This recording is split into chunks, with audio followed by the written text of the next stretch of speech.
This is Hops and Spirits Bar Conversations. Come for the craft beer, bourbon, whiskey, and great drinks. Stay for the conversations. Here's your host, Jonathan Green. Welcome. I hope everyone is thawing out and enjoying winter so far. I know I am. Between ice and snow and cold temperatures, it's a lot of fun. This episode's a lot of fun. We have a fun tasting notes. Chad Watson is back once again, this time talking celebrity back spirits because, I mean, anymore, I feel like a new product from a celebrity's coming out, whether it's bourbon, tequila, you name it. Some are good, some, you never know. But it's a fun chat with Chad, as always. And our conversation this week is with country musician Hannah Anders. She also has a Miranda Lambert tribute show. It's a fun chat to talk with her about her career, music, and so much more. And if you haven't checked out our other podcast, Q&A, Questions in Alcohol, you can find that on our website, hopspirits.com. But let's not wait around. Let's have a little bit more fun. It's almost time. Where did I put those? Here they are. It's time for tasting notes. Welcome back to another Tasting Notes, and we have with us the wonderful Chad Watson, a.k.a. My Daily Bourbon. Chad, thanks for taking a little more time to talk bourbon and whiskey with us. Hey, no problem, man. I am always down to talk whiskey. See, and that's what I love, and I feel like we might have a little fun on this conversation, even though we only have 5 minutes. But, you know, I feel like every time I turn around, literally, I hear news of a celebrity-backed or based whiskey, bourbon, tequila, you name it. What's your thoughts on that? That you're allowed to say with your job. Yeah, I mean, I don't want to knock anything. There's not a brand that I'm like, I dislike this, but it's the price point, and I'll start there. So if you like that person or that group, that celebrity is your favorite person ever, and you can afford to buy that if it's an expensive bottle, by all means do it. You like them, but you've got people. So like, I've not had the whiskey. I don't have any intention of having the whiskey. It just doesn't appeal to me. But like Brothers Bond, priced appropriately. It's 80 proof. It's priced around like, I can't remember, it's like $30 or $40. But you know, that's not. Every person isn't gonna go in there and be like, oh, I'm not gonna spend $40 on a bottle I don't know. But they could. Versus something like Sweetens Cove, which, you know, Brothers Bond, the look of that bottle versus the look of something like Sweetens Cove. And I know Sweetens Cove gets a lot of crap. It's just because of their price point. But $200 bottle plus versus a $40 bottle. Nothing against Peyton and those people at Sweetens Cove have had Sweetens Cove. Marianne did a great job blending it. I think it tastes fine. But I can't spend $200 on that bottle when I could walk in my store 30 feet to the opposite end of the aisle and grab a $70 Dickel 15-year single barrel. And that's nothing against them. That's just how I perceive my money. So, by all means, if you can afford to do that, do it. Support them. But, you've got tequilas, like Michael Jordan's tequila.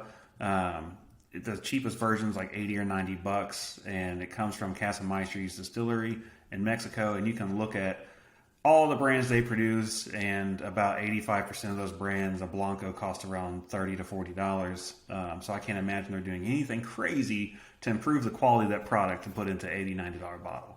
And so I'm happy that celebrities are getting into this. I see that as a big cash grab. I mean, you look at like what George Clooney did, what happened with Sammy Hagar and Cabo Wabo, Ryan Reynolds gin. I mean, all these are celebrities attaching their name to something to sell to a big distillery to cash in on the alcohol craze. And that may not be it. Ryan Reynolds may love gin. I don't know the guy, but he may be a super fan of gin. But I feel like aviation was kind of his way to be like, I put my mark on that. I've got my paycheck. I'm good. So I'll leave that there. I feel like you're paying extra just for the name most of the time, but there are some that do it well, and there are some that are way more involved than others. So I guess that's the other thing. Some just slap their name on it, and then some are actually really involved. And I feel like at times that should be rewarded. Yeah, oh, absolutely. I mean, you look at like Slipknot and like what Sean Crane is doing with Cedar Ridge. I mean, he's working on those blends. He's going all in. and he's tasting the product. I'll admit that the first time I bought the bottle, I was a huge Slipknot fan in high school. Not to dwell on that, but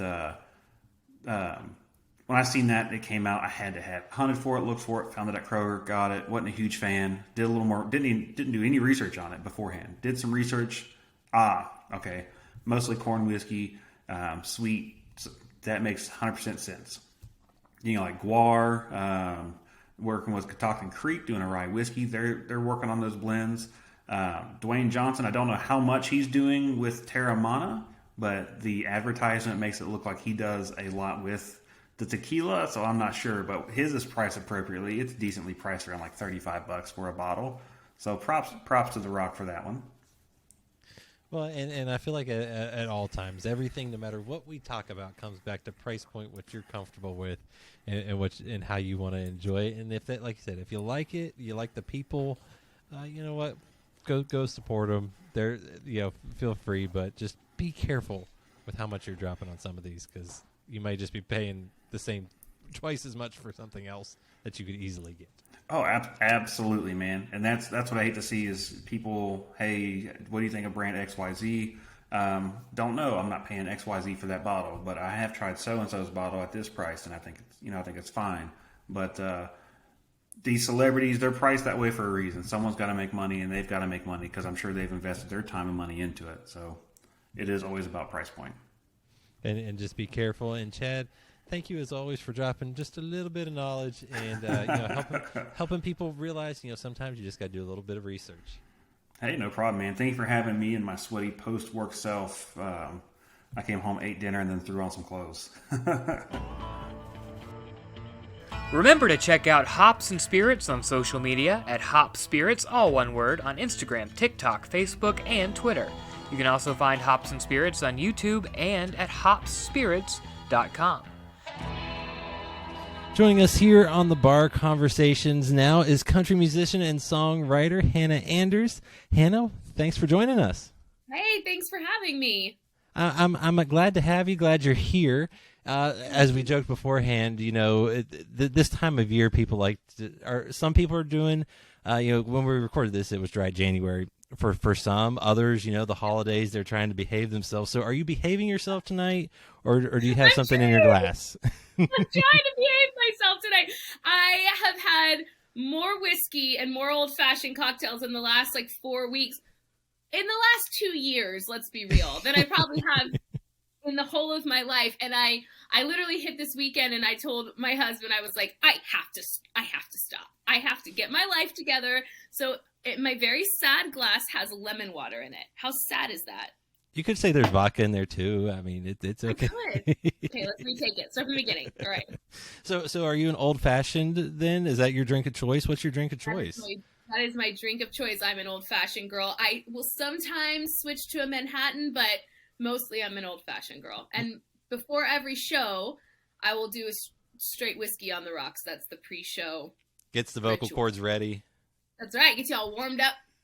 Now, yeah. do you do like the old fashioned variants? Like a maple old fashioned, a s'mores old fashioned, or are you just straight old fashioned? No, give me a classic. Give me a classic. Look, I love the innovation. I really do, and I'm here for people's creative juices to flow. But like take that out on someone else's cocktail. Like give me an old fashioned, the old fashioned way. That's all I want. I like it. I enjoy, especially if I'm going out to eat. I always enjoy an old fashioned. Tonight I've got some Stellan bourbon from the folks behind Barrel Bourbon. If you haven't had it, it's pretty good. It's their cheaper brand, so to speak, and it's still coming in around $50, but it's pretty solid. Their rye is really good too. So I love that. No, I love a good bourbon and whiskey recommendation. So thank you. If you can find it, and the barrels are also very good, but they're pushing a little higher than that. I'll just leave it at that. Now, we talked about it. You enjoy a good drink, but you also, enjoy getting up on stage and performing. Yeah. And for those that may not know your style, what would you call your style of music? Because obviously it's country, but I feel like just reading a little bit about you, is it a little country with maybe a little fun and attitude? For sure. I mean, We definitely have some good classic and southern rock influence in the music, and we've got some traditional country sound in there, but I was influenced by all of that, and I really influenced by classic and southern rock. And so for me, it's definitely a rip roaring good time. We sort of hit the gas and we don't hit the brakes for a full 90 minutes, really. So it's definitely, being on stage is for me where it all gets to come together. It's the reason I do the rest of it, is so I can get on stage and perform. I was going to say, I mean, you talk about being on stage. I've watched some of the videos you put up on social media. I mean, do you ever take a break during the set? I mean, just to even, take a breath, or is it go, go, go and have fun? It's kind of go, go, go, have fun. I will every now and then. The summer shows will require that you pump the brakes for a second, or a heat stroke, ensues.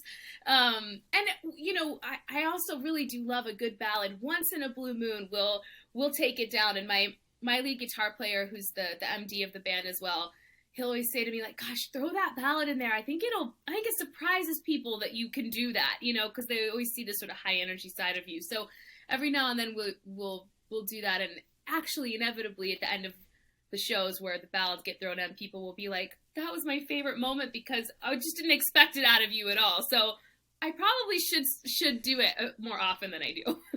Let you catch your breath, but also, just show off your range of skills as well. It's a win-win. Sure. Yeah, absolutely. Now you mentioned, the Southern rock, classic rock, influencing the style of the band. Is that what you grew up listening to? Is that kind of, what, you grew up, I guess that, like I said, what you grew up listening to? Not as a little girl. As a little girl, so I grew up in Georgia, so really exposed to country music from a very young age. But my mom is actually international. She's Lebanese, of all things. So I grew up with a lot of world music in our home. And actually my first love, and the first concert I ever saw, I think I was 8 years old, was Paula Abdul. I'm about to really date myself. Okay.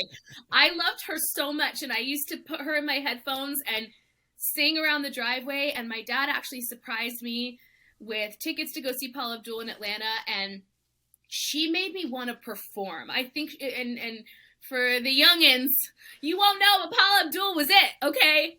She was it. And she had such great stage presence, and she was so incredible and such a force. And that was the first concert I ever saw. And I knew in that moment, that's what I want to do. I want to be electric like that on stage. And then as I began to songwrite as a young teenager, is really where I realized that country music was who I was. And that was really at the heart of my storytelling. And then as I was a teenager, then got exposed to, AC/DC and Aerosmith and Lynyrd Skynyrd and these other bands, that really started to become a part of the sound that became the Hannah Anders Band. And you talk about, listening to Paula Abdul. Folks that, maybe my age, think of her from American Idol probably these days. But as everyone knows, she's super talented, amazing music. There's a reason she was the judge, you guys. Exactly. There's a reason. Yeah. But, I mean, was just seeing her perform, is that what got you wanting to be in music more so? Or was there another point where you were like, okay, this is fun and I can learn some stuff and do some more with it? Yeah, I mean, I come from a really musical family. All of my cousins sing and play instruments. I'm honestly probably the least talented one of my whole family. I'm just the only one that has the performance bug. My dad and mom, great voices. My grandmother was my first piano teacher. My mom will literally say I sung before I spoke. I would sing everything. And I'm sure, as cute as that is to tell, I'm sure it was irritating when she's a new mom and I'm singing at her all the time. But I think I always knew. It was, seeing Paula Abdul was the first time, I mean, and you think back on me, this was an arena concert. This was not a small thing. This was a packed arena of people.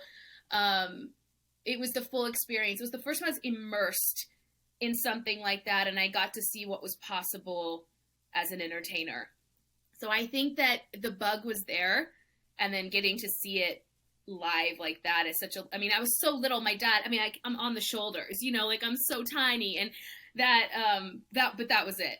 I was like, done. And I'm sure, the collective sigh among your parents of like, oh gosh, going to be a musician. Like, you gotta be kidding. But I mean, at least you came from a musical family. Like, I feel bad for like my daughter. She's singing all the time, and she does pretty good. I don't know where she gets it because I can't carry a tune. I mean, I know what sounds good, but I'm pretty sure it's not me. Does anybody in your family sing, like grandparents or siblings or anybody? Not to my knowledge, and I don't know if anyone on my wife's side does either. We try, but it's not pleasant. Hey, we cannot all have the same skills. So I just do this. I talk to you, and that's my skill. That's a great skill. Interviewing people is an incredible skill that I think I have done so many radio and media tours, and I'm going to tell you what, the people who are really skilled at interviewing will always stand out in your head as the most fun you have on these things, because usually it's pretty Groundhog Day, Same thing every time. See, that's why I also enjoy adding a little alcohol in there. It loosens everyone. Yes, up as well. Absolutely. Now, you obviously you've been able to be a performer now. You've even put out an album. Your most recent one, Evolution, came out, I believe, last year? Is that correct? Early last year. So what can you describe that for folks and what they can expect if they get a chance to listen to it on Spotify or any of the players? Yeah.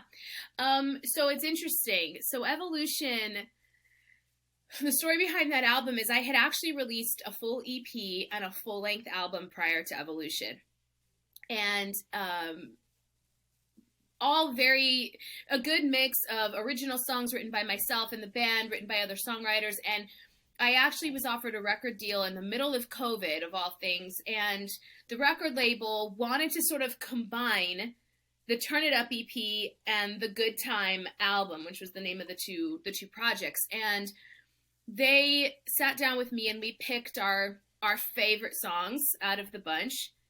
And they wanted to re-release them as one body of work. And so in order to do that, the other two projects had to come down, and the new project was released. And my producer and I went through and recut and updated the older songs and sort of brought everything into being one cohesive project. And that was why it was called Evolution. That's why I called it that. It was the evolution of who I was as an artist, the two projects I had released sort of converging together to be one. And it's really a very good representation, I think, of who I am as an artist, who I am as a songwriter, what you can expect if you were to come to a show. I really do think in many ways it's the best of us. There's so much that's not on that album that has been on previous projects, which is so strange to me now that those are down. But it's a great representation, and they were really great about allowing me to be a part of handpicking those songs. I didn't kind of get bulldozed. I was very much included in the songs that ended up on that project. So it felt like a good, anyway, that's why it's called Evolution. That's the little backstory to that. No, I like that. And was it weird to go back and kind of re-record or update some of the songs? Because I feel like, those are, in a sense, your babies they've already put out there. I mean, is it kind of weird to give them a little, I guess, boost, so to speak? It is, but it's really fun because at the same time, we've been performing those songs live now for years. And so there's things that you start to do live that are different from the album cut, that are in some ways geared to a live crowd, but in some ways cooler because you've had time, you've had all these years to play with it and get creative and keep yourself entertained when you have to sing the same songs so much. So I think my guitar player was actually really excited on a couple of them to be like, I've always hated that one guitar part I did, and now I get to do it again, And so in some ways it was strange because you're like, gosh, the last time we did this, we're in such a different place, and at the same time it was really fun to do it. And I sing them differently now. I perform them. They mean things that are different to me now. So mostly it was really cool. I mostly felt bad for my producer who had to go back and reopen all the files and start over again. He probably had the worst job, honestly, to have to do that. But for him too, he opened some of these songs and was like, gosh, I would just do this completely differently now. I mean, we're talking about, hold on, let me do some quick math. A 6-year span between when these were first recorded to when Evolution was recut. So you learn a lot in 6 years about yourself, and you do things very differently in that time. So. Well, like you said, I mean, being on tour, being able to perform them live, things just, everything evolves. I mean, which goes perfect to the evolution of you, the songs, everything. It's a great play on words there. I think I read where, you being a songwriter as well, being very immersed in the music, that you like to have a little bit of both on their stuff that you've written, stuff that songwriters have written. Why is that kind of important to you? Because I'm guessing that goes back to your background and what you've done in the industry as well. Yeah, I mean, I definitely love to songwrite and be a part of the songwriting process. I think that it's important, even if I would say to a singer, even if you don't consider yourself a songwriter, getting with co-writers and being a part of some of the creation of what you do it just gives you a different feeling of ownership about it, different pride in it. I've been a songwriter a long time, so it's important for me to be a part of it, but there are far more talented songwriters than me out there, and they don't sing. That's not their thing. And I mean, and they might be great singers, but they're not performers, maybe I should say.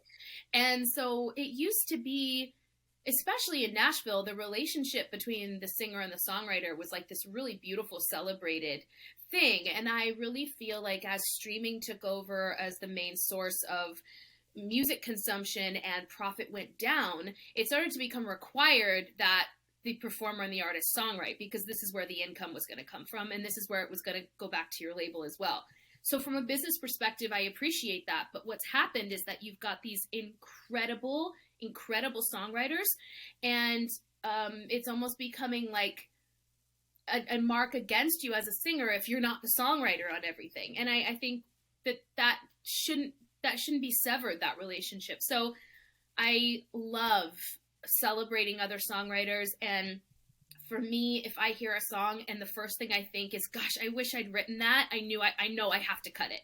If that's the feeling of like I have songwriter envy and I'm like, dang, why didn't I think of that? As soon as I have that feeling, I'm like, please let me sing your song, and I really honor and celebrate the songwriters. I tell you, I am not a person that can just sit down and write a song every day. I'm not wired that way. Something's got to hit me or something's got to be going on. And you sit with some of these people here in Nashville, and I mean, they can be on their fourth write of the day, and they come in and they clear their head, and all of a sudden this just genius is coming out of them, and you're like, wow, yeah, okay, yes, this person needs to be celebrated, and their songs need a platform, So for me, it's important to have both. Well, and talking to folks, especially some that have kind of done what you've done as well, do a little bit behind the scenes and then also being kind of in front of the scenes. There's so many probably amazing hits that just will never see the light of day because they just, there's so much being turned out in Nashville that it's just crazy what goes on there. Now when you write your songs or at least co-write on them, do you go in with like an idea? Do you have something you're pulling from past experiences? A little bit of both? How does your process work when trying to get the songs written? A little bit of both. So sometimes I'll sit down with Bruce, that's my lead guitar player, and he'll have a lick, or he'll have just a musical riff on the guitar he's got in his head. And that will be the thing that starts the idea, or that will be the inspiration. We had a song that did really well. We did a collaboration with Smoes, a hip-hop artist, and called Lazy River. I wrote the original, and he came and featured on a remix of it. And that was actually my producer came to me with this track idea. And he was like, I don't know, I feel like it's a summer song. I feel like it's something about being on the lake or the water or And growing up in Georgia, we used to go up to Helen, Georgia, and we used to tube in the summer down the river. And so I was like, oh, I got it. So the initial idea did not come from me, but it got my wheels turning. So a lot of times it's observing other people, what they're going through, obviously personal experience. So it's a mixed bag for me, for sure. But if there's a musical idea already down, like the player or the producer already's got a musical thought, that is very inspiring for me, and it gives me a really good jumping off point. I do play piano pretty proficiently. I'm okay on the guitar. You probably don't want to hear it soloed in any kind of real way. But again, far better players than me. So it's fun for me to co-write with people who are really good players, because it just allows me to put my instrument on the forefront, which is my voice. Well, and you know, there's nothing wrong with, you know, laying down your idea and then letting the lead guitarist or your band go, all right, we got this. This is what we're paid to do. Down now. Yeah. Now, oh no, nothing wrong at all with that. now, you know, you talked about having a lot of fun when you perform. I mean, you always bring the energy. I mean, is that your personality all the time, or is that just on stage where you transform, or is that just, you know, 24/7 Hannah? That's such a good question. I think I'm a pretty bubbly person. I'm a pretty high energy person, but actually, which surprises people sometimes, I'm actually also pretty introverted. The other side of me, like I get asked in interviews sometimes, like, well, what do you do when you're on home and you're not on the road? I'm like, I'm so boring. I catch up on my murder mystery 2020 Dateline. You know, I hike my dog. I hang out with my husband. I'm really introverted. I don't like to be in crowds. I don't like, you know, so I think that that's essential for me to recharge so that then I can go out and express the other side of myself, which is pretty bubbly and energetic. Like, I think as a rule, if you were to ask me to describe me, that's probably what they would say. So it's not a big stretch on stage. Kind of who I am, you know. But not 24/7. Maybe like 8 hours a day, a couple days a week, something like that, right?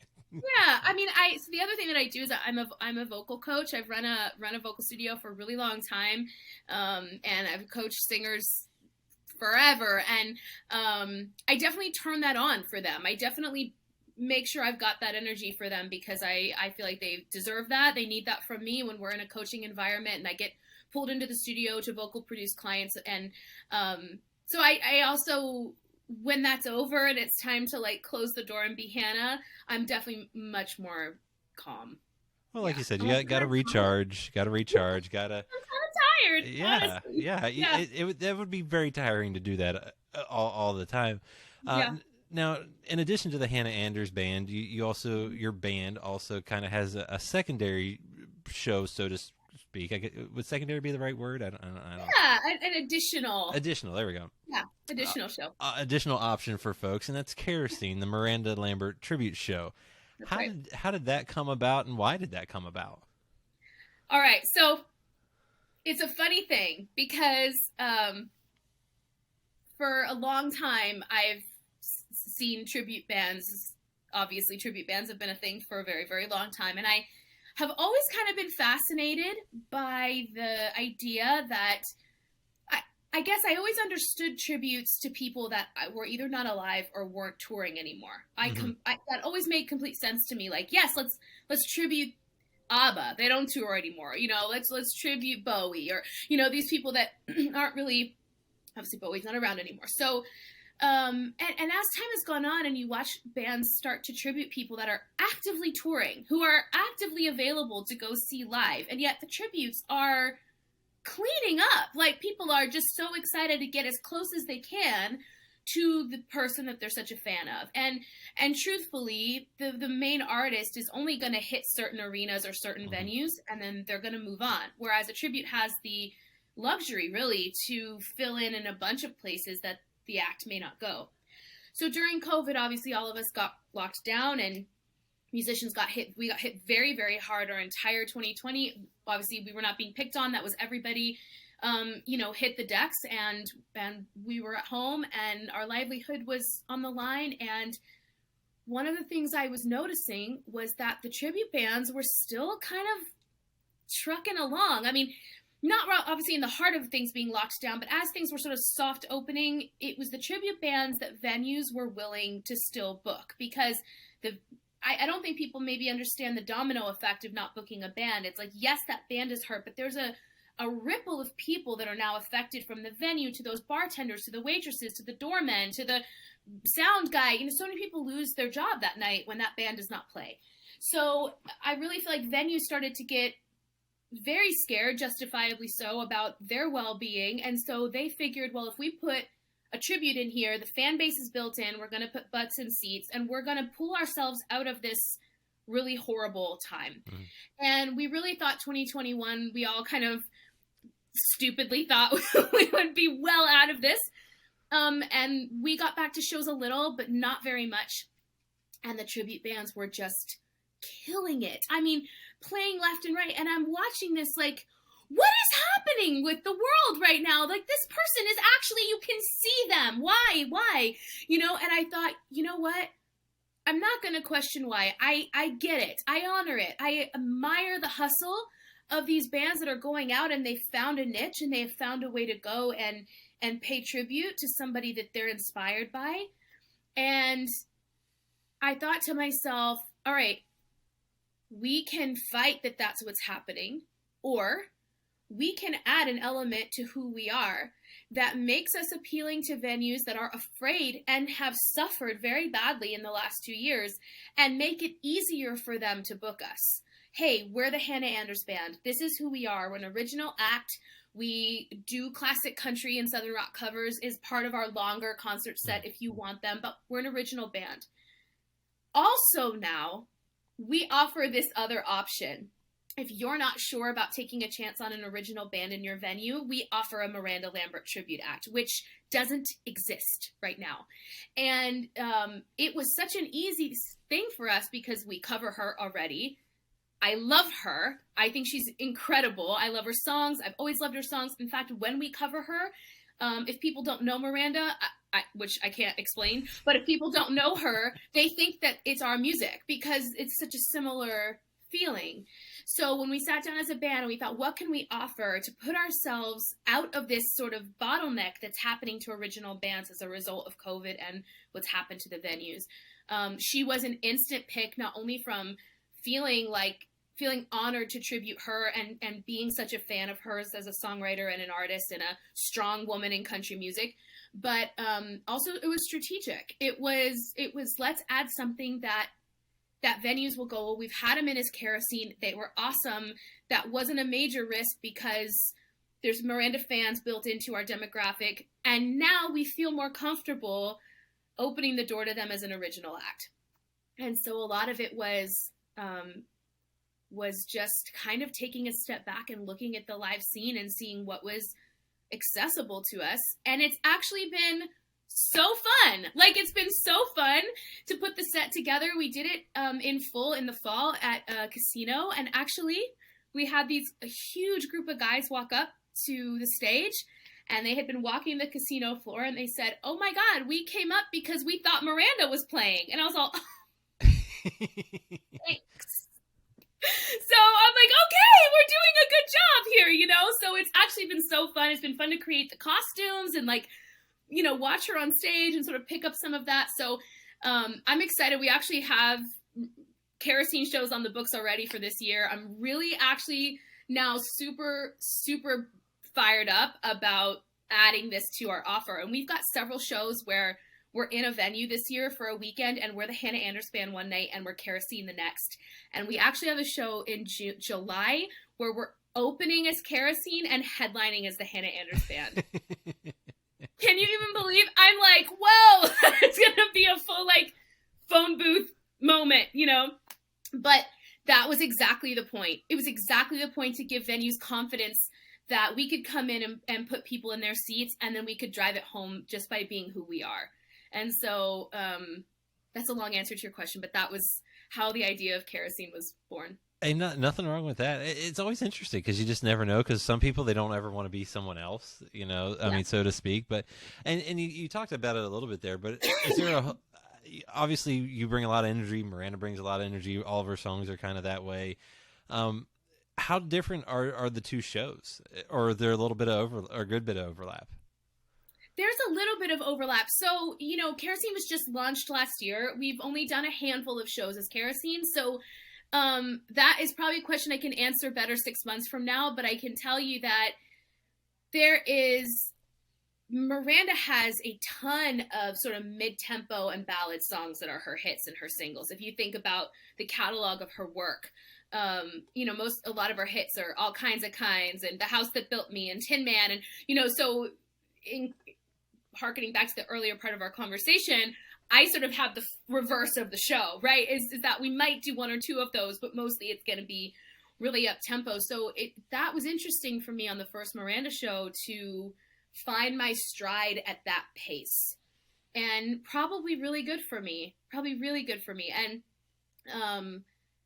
but yeah, there's definitely also some overlap because she's kind of sassy and and spunky and just and has her a little bit of uptight attitude, just a a little little bit, which God love her for it. And so it's been easy to take on that part of her, and it's been a great learning experience to take on the other parts of her. And I too sort of had the initial reaction of like being somebody else and taking that on. I totally understand that. And I've been very aware of the tribute world for a long time. And that was sort of my hesitancy as well. And my perspective just really shifted in the last really 6 to 8 months. And it was like, well, I can die on that hill or I can recognize that there's great responsibility and honor in tributing somebody, and you should do it to somebody that you respect and love. And you should also then, as an original act, you can use that as a way to separate yourself from other original acts that are vying for these spots, and they're limited spots. And so how do you separate yourself? How do you come forward and say, this is something else we can offer that gives a venue a little more confidence, So for me, it became very quickly just a smart business decision, and then also something really fun to do. And I love her catalog of music so much that I've really enjoyed it. I have more fringe in my closet right now than I ever thought I would have. I'm having these costumes made that are like, why don't I have more fringe in the Hannah Anders band? I feel like I've been definitely like depriving myself here. So it's a win-win for everyone. Yes, absolutely. It's been really fun, actually. Really, really fun. So I'm excited to see what this year holds for Kerosene. Well, and you've mentioned it. It seems like there's just something about being on stage. What is it about being on stage and being able to perform and, not just have fun, but, people singing along, and just grooving to the music? What's that like to be able to do something like that not very many people get to do? Yeah, it's the best feeling in the whole world. I mean, there's something about being on stage, and, you always hear that, well, music is the universal language, music is the universal connector. You hear that.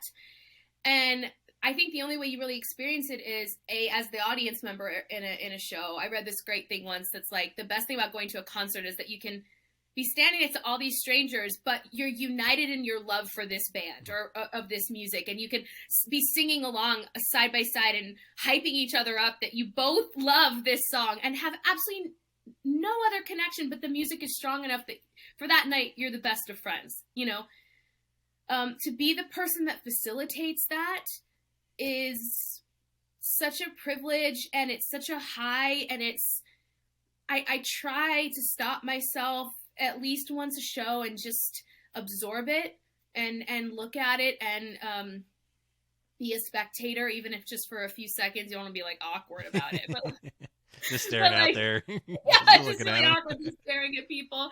But sometimes you see footage of like these bigger artists, and they're on these, and they start to cry. If like they stop and look around in an arena, and that it's just an overwhelming. And it doesn't matter if it's 50 people, 500 people, 50,000. It doesn't matter. There's an overwhelming sense of privilege, and adrenaline and excitement, and then to feel an audience respond to you in that way it's just an incredible thing.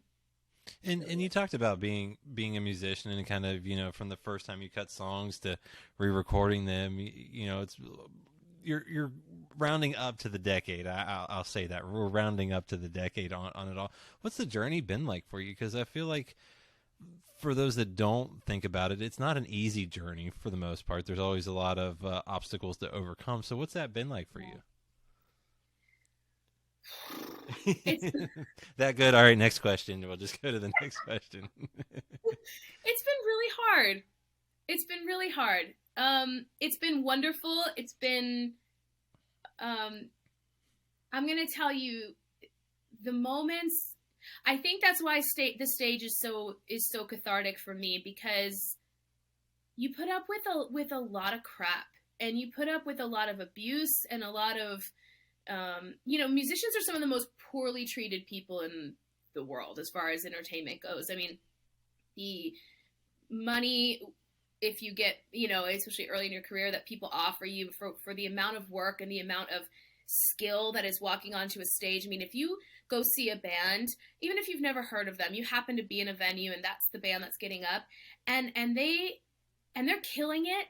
Like, to know the amount of work, not only individually that those players have put into being able to do that so effortlessly, but as a band, and the rehearsal time and the hours and the commitment and the gas and the time and the load. And if you ever seen a drummer load in their gear and load out their gear, like, you have a whole new respect for, the cool guy on the drums, right? And so there's been a lot. There's been lost record deals. There's been people who take advantage.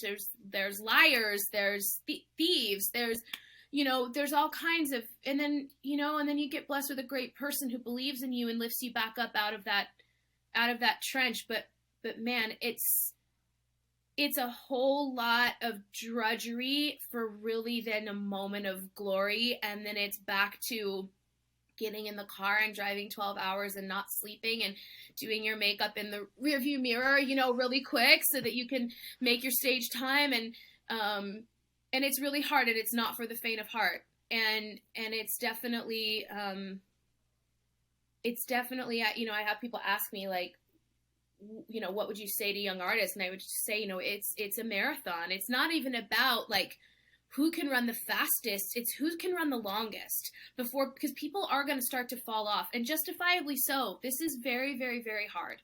And there have been many times where I have sat on my floor and just cried and been like, only a crazy person would, like, continue to do this with their life, And I'm really lucky in that I've got really good people and support, and I don't know how people do this without that support, without their family lifting them up and reminding them of who they are. And, and I have an amazing partner, and my now husband, who, I called once from Liverpool, England, because we had just flown 12 hours to get there, and all 3 of our shows got canceled as soon as we landed. And we had shows picking up from there in Ireland, but now we just basically flown to England for nothing. Okay. And I called him and I was like, that's it. I've had it. I'm so sick of the disrespect. I'm so sick of this industry is just awful. And I'm crying. And he listened and he goes, okay, I'm going to give you like 24 hours, and then I'm going to need you to pull Hannah back up out of the trenches, put your big girl pants on, and go finish this tour, because I know who you are. And it's like, I was so grateful, because it would have been so easy to be like, you're right, what are you doing? Come home. And he gave me my moment to have a diva dip and feel really sorry for myself. And I did. I felt really sorry for myself and really bad for my guys. But I've been really, really fortunate. So if you want to do this, keep good people around you, keep people around you who tell you when you're off track, and who remind you who you are when you feel like it just all sucks, because some days it just all sucks. And then you get on stage and people are singing your song back to you, and you're like, yes, this was worth it, Well, and too, you get to go to some amazing places too, and meet amazing people when things, when the stars align, and that's something to be said for that. You talk about, having the Kerosene, the tribute show. Hannah Andrews is also, I mean, two for one on one of the nights, things like that. So what can people expect from y'all in 2022? So my greatest hope this year is that we're going to tour the way we're supposed to. I know that we're still in a very uncertain time. But this might be an unpopular opinion, but I know we've got this recent variant, and it's just spreading like wildfire. And thankfully it seems to be not quite as tough on people. And as much as I don't want anybody to get sick with this, at the same time, if we can get a mild version of this to go around, I feel like we can crawl out of this thing. I feel like if people can get immune and get strong, whether that's through vaccine or natural antibodies or whatever it is, I feel like we can come out the other side of this mess. So as much as I hate to see this many people getting sick, I actually had it as well in December. Somehow 2 years I avoided COVID, and then down I went, which is why I've got a little residual cough. I'm not sick anymore, but that's kind of lingered. I'm hopeful as a result of this, as much as I want everybody to be well and get through it, that we might come out the other side this year. I feel like obviously 2020 was a bust because we were dealing with it for the first time. 2021, we were still trying to get our bearings. I hope this is it. So with that said, the goal would be to my husband just got home, distracted me. The goal would be to get back on the road, to be touring the way that we want to. I'd like to get back in the studio and write and record. I really released Evolution in January, and that was the big push last year, and I haven't really gotten back into. I was working on some other big creative projects for my vocal studio and launched an online masterclass called the Vocal Academy, and all my sort of creative juice went into that. So I'd like to get back and write and release new music, but I want to get back on stage so bad. The first show last year was in June after over a year off, and I felt like a baby giraffe learning to walk again. It was so awkward. And I feel like the audience felt awkward too, like, oh, should we be here? Are we supposed to be, is this okay? So I'd like us to sort of come out of that. I think the whole world is ready to come out of that. Absolutely, and I can just imagine everyone you think it's like riding a bike, but everyone's still going, I don't know. Like my wife and I went out to a comedy show the other night, and I was still going, all right, this is kind of weird. I mean, I know most of us are behaving ourselves, but it still just has that weird feeling. But hopefully things will look good in 2022, and folks will be able to have a little more fun and get to see folks like yourself out on stage. And if you want to find out more about Hannah, hannahanders.com. She's also on all the social media. Check her out. You're missing out if you don't. And Hannah, this has been a blast. And thank you for sharing your story and your love of music. Thank you so much for all the wonderful questions and for having me on. I really appreciate it.